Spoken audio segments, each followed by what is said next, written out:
Well, end of the game here at Neoquímica Arena. Corinthians win 1-0 over Galo in a match that had everything to end 0-0. Everything pointed to Corinthians leaving here without being able to score. And that would have left a very bad impression on the fans, especially because of how impatient they were here in the stands at Neoquímica Arena. With the difficulty Corinthians had in scoring goals throughout the just over 90 minutes, it doesn't mean that some Corinthians fans will be 100% satisfied, right? Not every Corinthians fan who was here at Neoquímica Arena will be proud of the team's effort or satisfied with what the team did here against Galo, but it does give that hope and that comfort that, in fact, the players are committed to Fernando Diniz's work with what he's been trying to implement on the field, and that the team is giving their all until the end. This is part of Corinthians' identity. Yeah, it's not the first time we've seen Corinthians not performing well at home, but still managing to leave here with a win, a draw, getting points because they gave their all on the field. And this match against Galo, I think, says a lot about that. The field is right here next to me. Some fans are still leaving the stands, and most of them are obviously celebrating precisely because this effort and fighting spirit is what made up for it. Looking back at what happened, Corinthians' game since the beginning of the first half looked very mechanical. It was a team that couldn't put into practice what Fernando Diniz had been able to unlock, especially in the Libertadores matches. Okay? Corinthians in the Brazilian league play differently than they did in the Libertadores. But in most of those tighter games, the attack had been able to find good connections between the players. Up front, the team had generally been able to get shots on target from outside the box with a bit more danger. The game against Sao Paulo is a good example of that for Corinthians. There was some difficulty in turning the volume of play, in turning attacking possession into goals. It happened only in very specific situations, but they managed to do it. And today they weren't able to perform that role as positively. So we saw Corinthians in the first half being too predictable, not really able to create. They couldn't make plays dangerous for goalkeeper Everson or dangerous for Atletico's defense. Yuri Alberto was very quiet today. Yeah, I might not say he was the worst on the field for Corinthians, but I think he might be close. Among the players we had high expectations for and who haven't been delivering, not just in today's game, but over the last 10 matches, he's only managed to score 1 goal and provide 1 assist in the last 10 games. Yeah, and Rodrigo Gara, who was making a difference for Corinthians, had been able to contribute, putting Corinthians in clearer situations to create chances or actually threaten the opponent's goal. Today, he played very poorly.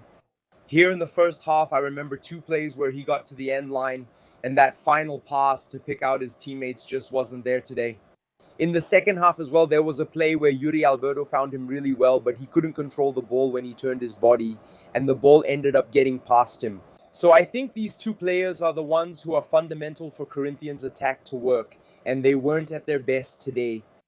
Yeah, Breno Biron also had a night that wasn't so effective in the midfield, and I think that says a lot about why Corinthians couldn't attack Atletico effectively and precisely.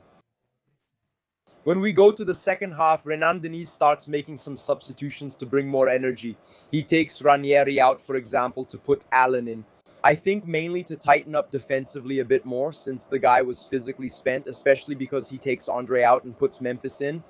And when he makes this move, exactly when he needs a goal, he sacrifices some defensive work. He gives up some of that defensive bite that Andre was able to provide a bit more.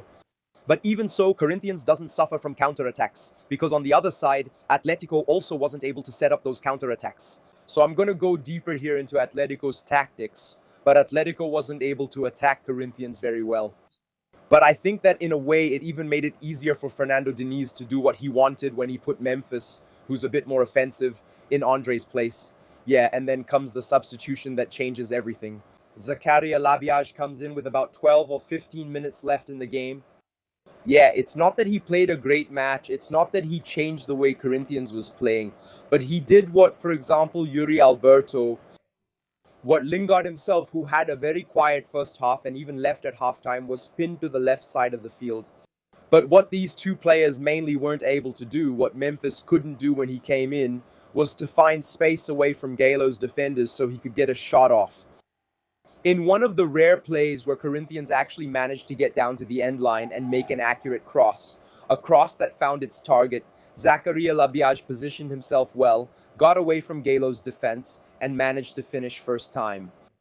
You could say he earns a lot of points with Diniz. He scored against Peñarol and now scores again against Atletico Mineiro. It's 2 games and 2 goals that were very important for this final stretch of the first half of Corinthians' season. First, because against Peñarol, he made sure Corinthians stayed in first place with a round to spare. So this game against Atletico Platense now in the middle of the week, Corinthians goes in much lighter, much more relaxed, playing in front of their fans. It's more to celebrate this great first phase that Corinthians had in the Libertadores.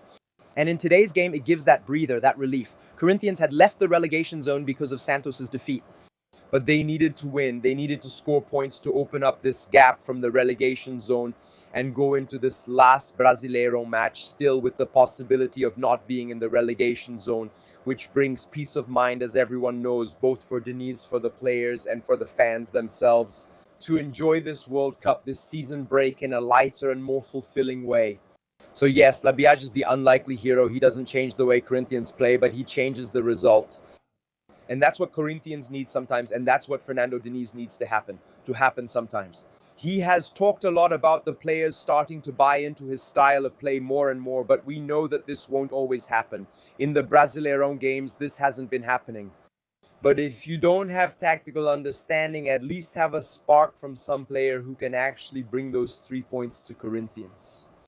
So tactically, that's it. Corinthians didn't play well and couldn't produce. Fernando Diniz still hasn't given Corinthians that identity in the Brasileirão like they had in the Libertadores. But today's match is enough. It was all that Corinthians fans needed to end this slightly cold Sunday here at Neoquímica Arena in a warmer, more cheerful way. So, to follow the reaction to this match, everything Fernando Diniz and the players said in the mixed zone in the press conference, go to Lance. Follow us on social media at Lance Digital. And throughout the week, we'll break down this Corinthians victory a bit more and what's coming up in the Libertadores, all right? I'll stop here, take care, and see you next time. So, did you like this video? So like it, share it with your friends, and take the opportunity to subscribe to our channel and hit the bell so you get all the notifications for the content published here at Lance.